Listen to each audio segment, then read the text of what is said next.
Hello po. Sa tunay na sinabi ni Ellie. May nakuha po tayong isang witness. Nasaan na ang Amerikanong vlogger? Wala pa rin na. Taong 2023, nagpunta ng Pilipinas ang tubong Vermont sa USA na si Ellie. Namuhay na parang lokal sa bayan ng Cebu. Kung saan niya napangasawa ang Pilipinang si Carisha.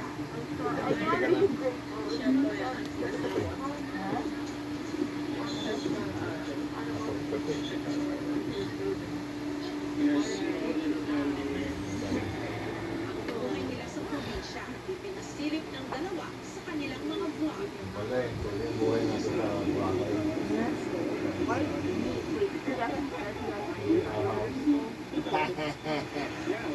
Pero sa isa sa kanyang mga huling vlog, si Ellie, pahayag ng kanyang pagkabahala. Nandito ako. Hanggang gabi nitong October 17, si Ellie ay inlokot ng mga hindi na kilalang lalaki. Patulog na yan kay ma. Tapos may narinig ko yung nanay ko. Wala ang dadala ito. Kalawang manok, amutin agit ayo, way kami naka-us-us yung bakot ng kanila. Wala gagawin na. Record ka pa. Paglamas ng pinutukan na po yung Ang mga lalaki, kilala raw ang mga pulis. sa amin na sa amin, mag-grade daw sila. Tapos nagsalita sa saan yung Amerikan. Siya yung nagsalita dito. Yung pagtagi ng boy, ito, ano rin kasi sila yan? Hindi, kumanaro ko. Sumaya po ito. Mas naging marahas na raw ang mga kidnapper. Tapos ko sila, uy, ko sila. Ito yung sabi ng boy. Sinipa nila, nakadalawa. Maya. Ganyan, kasi sinipot na kagat ito. Sa loob ng bahay nila, naiwan pa ang takas ng dugo ni Ellie na mula raw sa kanyang sugat nang ito'y Kaya binili. nakita, mag-okay na ulit. Hindi ko din abitan. Ang lakas ng dalawa, kinulumat niya, kinulata pa. Dito na natin. Ito ba? Hindi ka niya makikita ng Ang sugat ayos. si Ellie, binibigtan ng mga armado lalaki. Sinakay sa motorized na bangka. At saka sila, umiskapo. Yan nagka-baging.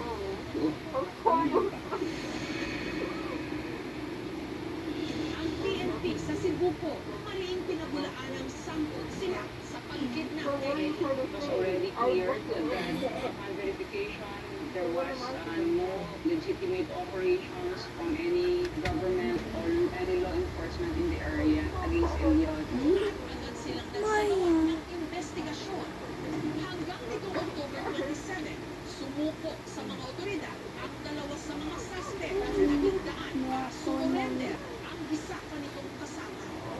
Tikot ang bibig ng mga suspect. Nasaan na si Ellie at kung buhay pa ito. Hanggang sa linggong ito, lahat na ng PNP sa Puerto Ayun na. hinahanap daw silang saksi na makapagbibigay linaw sa kaso. Lumayo ka sa akin. Isang witness. Hindi ka niya nakikita. One of the suspects in the abduction case of Ellie Pisna. Ayon sa salaysay ng witness, nung gamutin daw ng mga suspect si Ellie gabi ng October 17, nagpumiglas daw ito. Siya po ay nag-resist sa mga captors niya at yun po, siya po ay nabaril. Ang tamang naman po, isa sa hita at saka isa sa bandang tiyan. Ayon sa mga ito, bago pa man daw nila Kasi pag masyadong malapit, Mac, hindi ka niya ma-detect. Namalayan po nila na namatay na po si Ellie Pisna. ang salaysay na ito ng saksi, kinumpirma ang isa sa mga suspect. Eating Na bread. ito lang nakaraang buwan, ang bangkero ng motorized bangka na ginamit na magdumukot kay Ellie.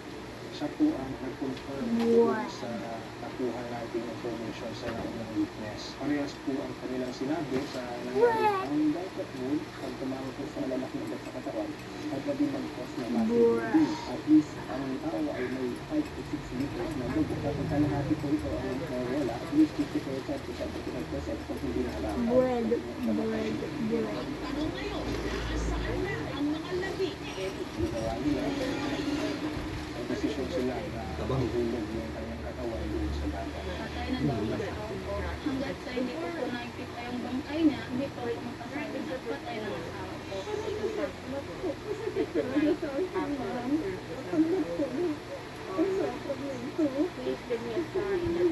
Ang mga otoridad agad daw nagsagawa ng follow-up investigation. Dinalak po tayo ng suspect kung saan nila sinasabi na hinulog yung katawan ni Elipis na medyo Wow!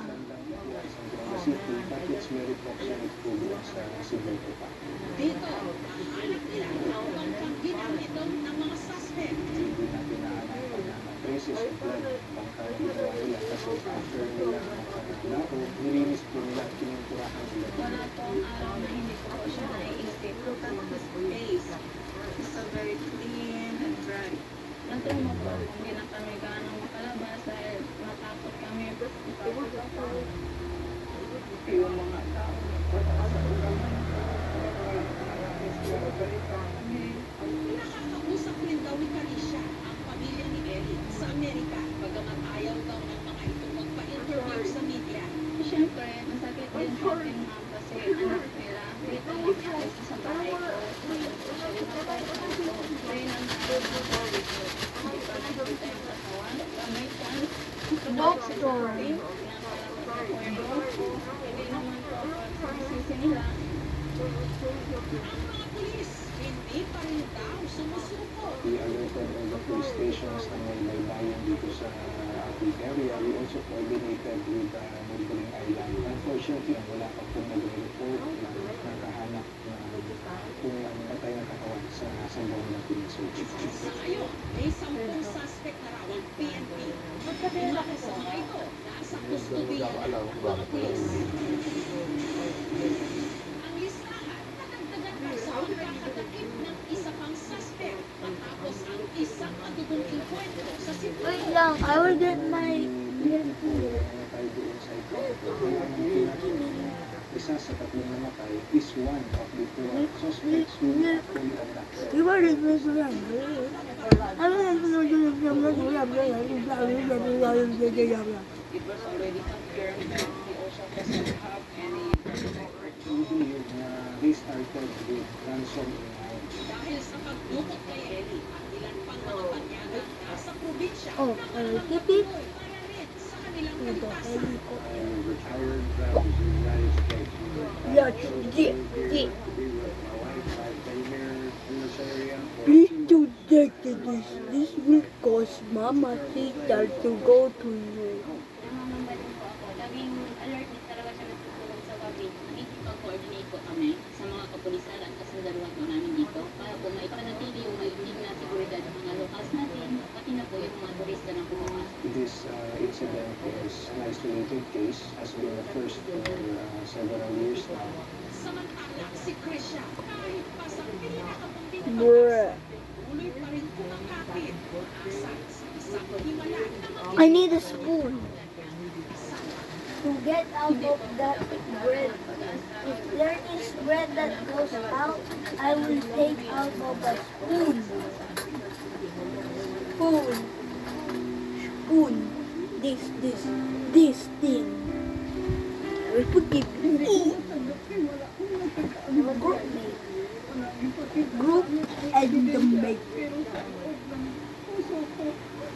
Ano mo nali anak mo? Anak mo.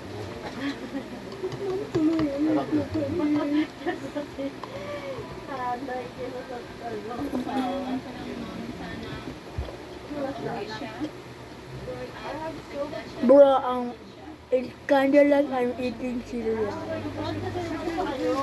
Ito wala kayong anak.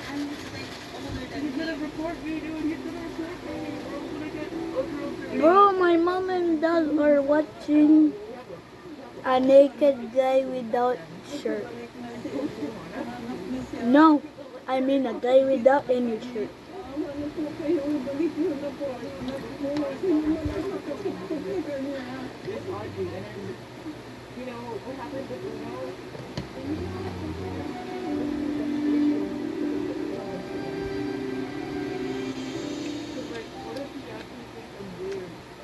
ang kwento o mainit na issue sa inyong bayan? Yummy! Nangangailangan ng agarang atensyon. I-message na po ang aming Facebook fan page at i-KMJS natin yan.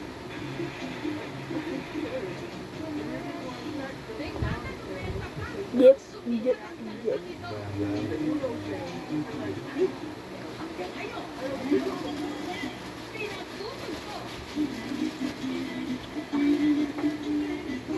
At sinasayaw-sayaw pa rin sa mga probinsya sa tuwing may parties at reunions. Kahit sa totoo lang, at sa atin, hindi naman naiintindihan kung ano ang ibig sabihin ang lyrics nito. Niya kasi, alam mo yung nakakaigan, bigla ko ganyan. Insano! Hindi ko pala yun. Pilig ko, 90s lang yan.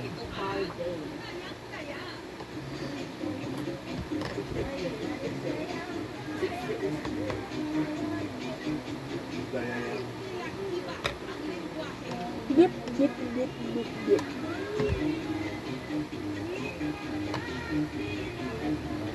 Why did I put the bread under the bread?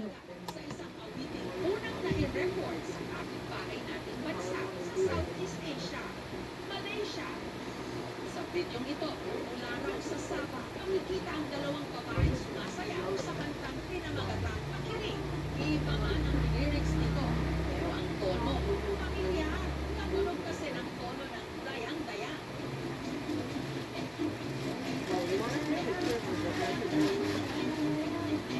Paano ka mga Muslim na? Iba namang naniniwala na ang lyrics ng dayang-daya, salitang tauso, mula sa Sulu Province sa Mindanao.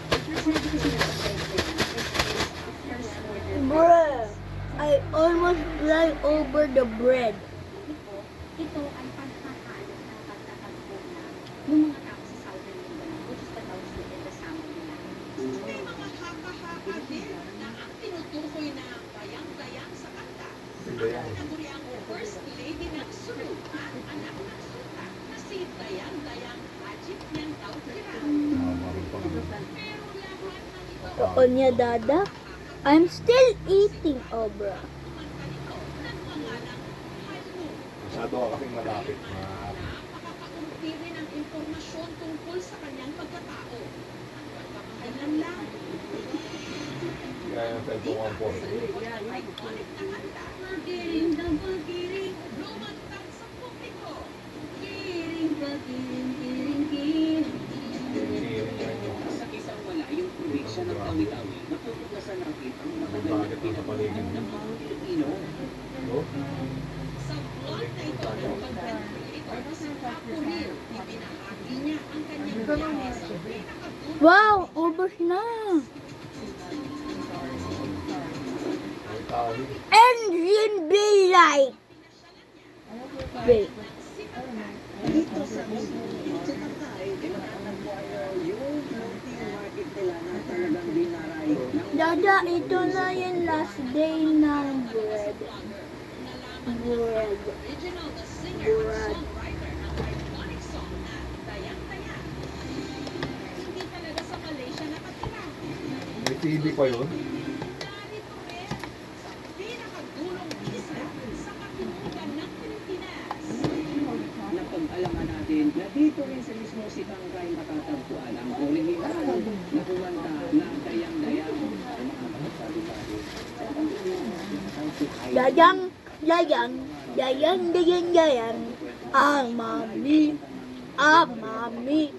isa, isa lang.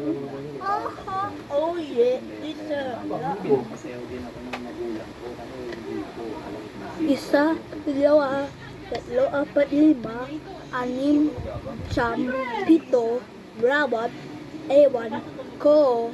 Dati ang cellphone. Yung cellphone ko, busy ako. Search nga natin yung cellphone mo, boy. Kilala sa tawag na Hainu. Hindi siya Malaysian. Masyadong Galing siya sa malapit ka, masyadong matras ka. Walang drinking. Wala pa kasi ginawa. Ang beeping. Yun ang nga.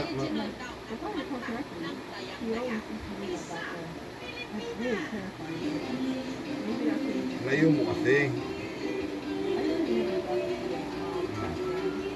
Paano pag nag-bleep-bleep? Sumikat ang kanyang kanta. Okay na, tanggalin mo na. Vision interview ni Haino. Hmm? Not Okay ka na moving. ulit. Wala ka sa brain. Gano'n ka ulit. Bata pa lang daw, hilig na talaga niyang kumanta. Raw ang strategy Okay na. niya kasi noon, Hmm? makabenta ng ice Okay na nga. Wala ka sa frame. Oh, uy, uy, uy. Wala na. Wala nang milk mama. Ito yung last dip ko.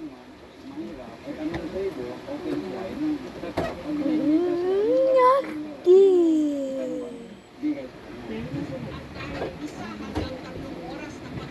Nakakabahan na tayo. Iihin mo itong ngayon tayo. Malamang iihi ka.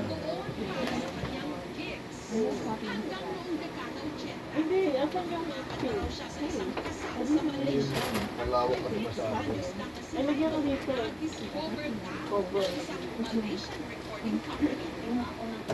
Huh? Warm looks bread. Bread. Why did my bread get Hindi ko out, lang paano Mama? masyadong mahirap bantayan. Oh. Wait for Ito kukunin me. ko. Diyan ka lang, Marcos. I'm gonna try. Tumigil ka dyan.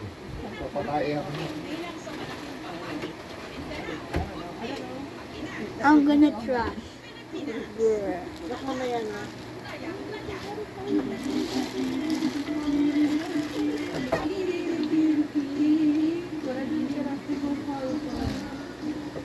Dayang-daya, Mama.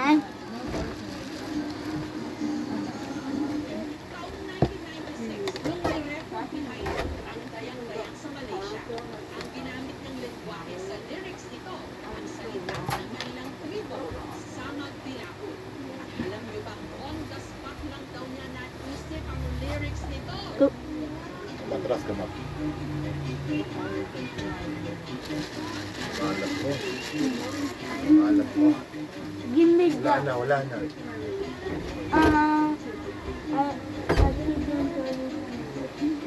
Doon ka lang, please. Yan na nakita. Gusto mo kasing ganyan, Mark, eh. Pinapagalitan ka.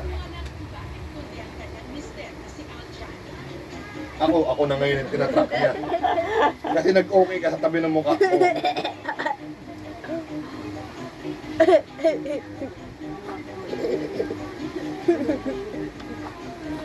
Do Mag-okay you ka. still have the app?